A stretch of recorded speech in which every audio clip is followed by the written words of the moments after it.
Hey YouTube, it's your lucky day. I am stuck in camp because there are some bears in the area and I want to make sure they don't come and mess up my camp, and I have a camp to go back to.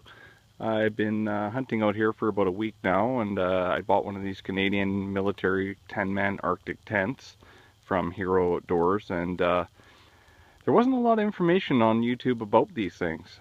And there's one other review, and the guy that did the review kind of said the same thing. He said, you know, you can't really check it out set up in the store or anything, and I think he missed a bunch of stuff, so I'm going to give you guys a little bit more information. First off, he was using a 4-foot paddle to hold up that door opening. That door opening is at least 5 feet tall when set up with the post and a little bit of rope. One thing to know about this tent is that they do come refurbished. One of the guys' comments was that they're quite expensive, but no, they're not. $399 for this tent body is a screaming deal. I have a one-man MSR Hubba tent for backpacking that weighs a couple of pounds that was pretty much the same price, and you could set it up on my cot. So you get a lot of bang for your buck for your $400 on this thing. One thing to note is that you only get the tent body. It came from Hero Outdoors. I'm not sure if I mentioned that, but that's where it came from. You need a lot of guy lines. Paracord works really well. I bought 100 feet of it. It wasn't enough. You need probably be safe with 200-foot rolls. As you can see, that's not paracord. So if you go walk around, you say it counts tent body only. I ordered these stakes as well. You get 25 of them for, I don't know, I think it was 20, 30 bucks, something like that. You don't need 25, but it never hurts to have spares.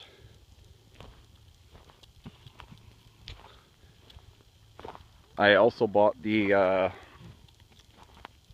wood stove, the military one. Has a 4-inch stovepipe. Comes with 5 sections of pipe, which was a nice surprise. It does not come with a spark arrestor. I will be making one for it because I'll show you in a minute that it's obviously needed. The stove jack, not in great shape, but perfectly functional. One of the guys' comments was that this material may be asbestos. I don't think it is. I think this is a fire retardant fiberglass type kind of material. Even if it was asbestos, it's not a big concern because I don't plan on cutting it up or grinding it or turning it into dust in any way, which is when asbestos is really dangerous. You'll notice that I've got my stovepipe supported with a bunch of metal wire. That's actually mechanics wire. Just happen to have a roll of it in my toolbox that I always bring with me when I'm camping. So I just use the loops on the tent to, you know, support it in several different directions so that so it can't blow over on top of the tent in a windstorm in the middle of the night when I'm tucked away in my bed. Some of the loops weren't in great shape. Like this one here, it was torn. So luckily there was enough room in behind it and in behind the stitching that I could get my paracord through there and string that tie down point out anyhow. It doesn't come with a zipper, but these little beaners work awesome. You know, plus they also hold your door open, which is great. It's not buggy, so it doesn't need to be sealed up like a, you know, tight little drum. I don't plan on using it in the buggy season at all. It's going to be for when it's cool out hunting trips like this one. I'll show you the inside. So that's one side of the tent. As you can see, the cot fits nicely, and then a kitchen table for the next side. You can get another cot there. You get another one there, and you had another one there right beside the stove. So you could effectively have 4 guys in this thing, no problem, and comfortable. You wouldn't. It wouldn't be cramped at all. And 4 guys with comfortable sleeping arrangements too, not just a bag on the floor, an actual cot. Now the stove. This stove is really impressive. I really like the fact that it's got that ash box on the bottom. Easy to control your temperature just by swinging this little intake door open and closed down there. It's hot, not burn the ground hot, but make you wish you hadn't touched it hot. The opening on top here is 9 inches in diameter, and you can fit a fairly good sized chunk of wood in there. In fact, I'll demonstrate that right now because it looks like it could use another piece. If I can slip a glove on one-handed. That's a shed I found the other day.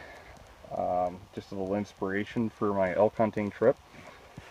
Like I say, not out hunting today because there's bears close by and I want to make sure that I have a camp to sleep in tonight. So that's a pretty decent chunk of lumber.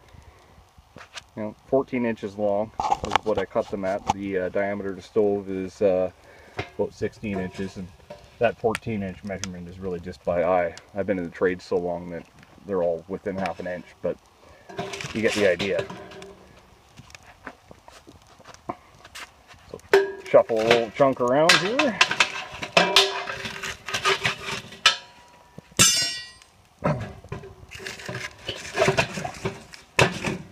As you can see, most of your little hot tent stoves would not take a piece of wood that big that easily. Probably have to split it up into smaller chunks and be a pain in the butt. So I really like that, and it kicks out a ton of heat.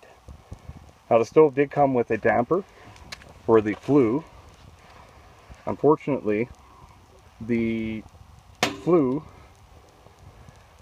does not have the hole to install the damper, so on my next trip out, or before my next trip out, I'll definitely get that installed, and that should increase the amount of burn time I get out of this stove. That being said, I can get pretty close to 4 hours pretty easily with decent wood. That's fir and larch there, and as you can see, they're all fairly big chunks, so you stuff that box right full and you'll get 4 hours pretty easy. With that damper, I think we'll probably get more like 6 to maybe even 8 hours. Like it could even possibly burn it right through the night without having to get up and stoke the stove. That's pretty much it. One other thing, I did buy this telescoping pole with the tent because I thought, it'd be a pain in the butt to go out and get a chunk of lumber every time you want to stand up your tent. I do have a chainsaw. It works really well.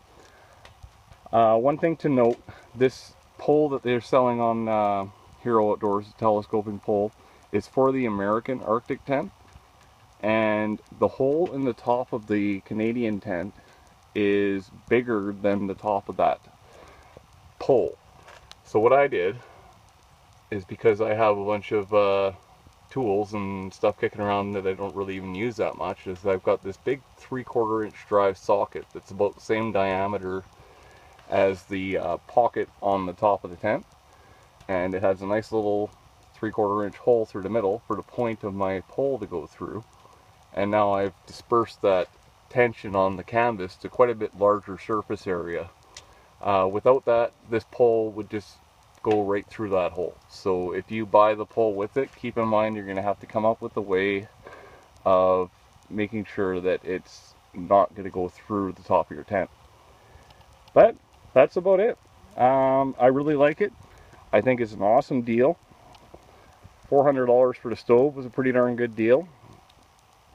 If you buy the stove and it's marked new, I highly recommend putting it all together in the backyard and doing the first burn outside of the tent, because it does come covered in a oily substance to keep it from melting or keep it from rusting while it's in storage. It may say brand new, but as you can see, this one was made in 1991. Yeah, burn it outside. It makes a lot of smoke. It smokes for probably 2-3 hours before it really kind of settles in. And once that's all done, you're good. Oh, a spark arrestor. I would get a spark arrestor. I'll show you why. See all these little holes here? Not all of them are from sparks, but there definitely, some of them are. These were here when I got the tent. The tents do obviously, you know, have some patches. They're refurbished, but there are definitely some holes that are from sparks. So a spark arrestor would be a good idea. Other than that, any questions, let me know. If you like the video, click like. Thanks and have a great day, guys.